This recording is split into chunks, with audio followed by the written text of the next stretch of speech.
Hello दोस्तों, आज हम देखेंगे हिंदू मैरिज एक्ट 1955 में वॉइड मैरिज कौन सी होती हैं। हिंदू मैरिज एक्ट का सेक्शन 11 वॉइड मैरिज के बारे में क्या बात करता है वो बताएंगे, उस बारे में आज हम बात करेंगे। हम बात करेंगे वॉइड मैरिज कौन सी होती हैं और उसके नेचर ऑफ वॉइड मैरिज क्या क्या होते हैं।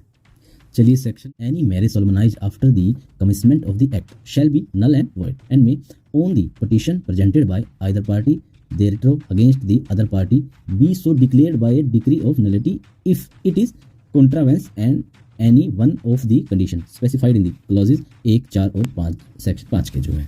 तो सेक्शन 11 ये बात करता है कि किन किन सिचुएशन में एक मैरिज वॉइड मैरिज बन जाएगी। अब हम उन प्रोविज़न की बात करेंगे जिनसे मैरिज वॉइड मैरिज बन जाती है। पहला तो समझते हैं बाईगैमी। ये बाईगैमी होता क्या है? देखिए पहला हम बात करते हैं बाईगैमी के बारे में।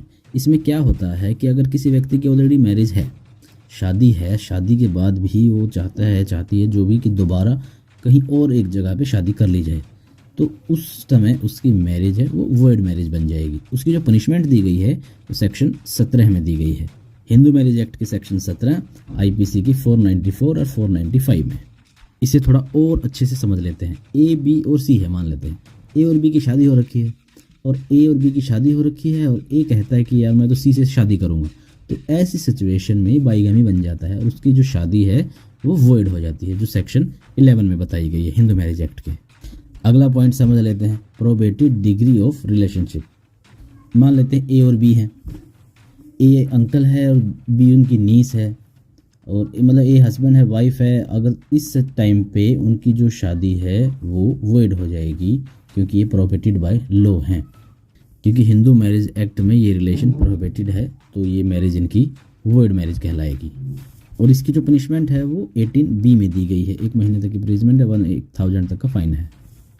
एक और सुन लो स्पेंडर रिलेशनशिप के बारे में। उस समय भी जो मैरिज है वो वॉइड हो जाएगी, जो सेक्शन 5 के सब क्लोज 5 में बताया गया है। इसकी पनिशमेंट भी 18B में बताई गई है।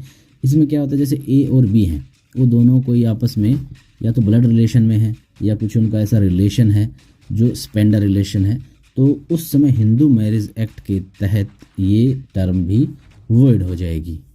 हमने 3 सिचुएशन देखी जहाँ पे मैरिज वॉइड हो जाती है। बाईगैमी हो, प्रोहिबिटेड डिग्री ऑफ रिलेशनशिप हो, स्पेंडर रिलेशनशिप हो।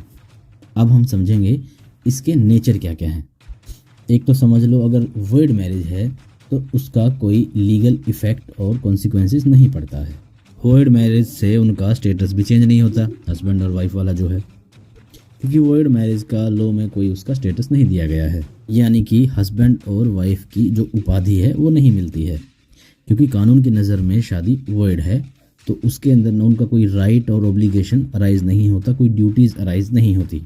एक और इम्पोर्टेंट पॉइंट है, मान लो किसी ने बाईगैमी करी, उनसे कोई बच्चा पैदा हुआ, जो सेक्शन 16 बात करता है जिस बारे में, तो उस बच्चे को लेजिटिमेट माना जाएगा। मैं उम्मीद करता हूँ जानकारी आपको पसंद आई है। आप हमारे चैनल को फ्री में ग्रो करने में मदद कर सकते हैं। आपको लाइक करना है, शेयर करना है, सब्सक्राइब करना है। आपका बहुत बहुत धन्यवाद होगा। शुक्रिया।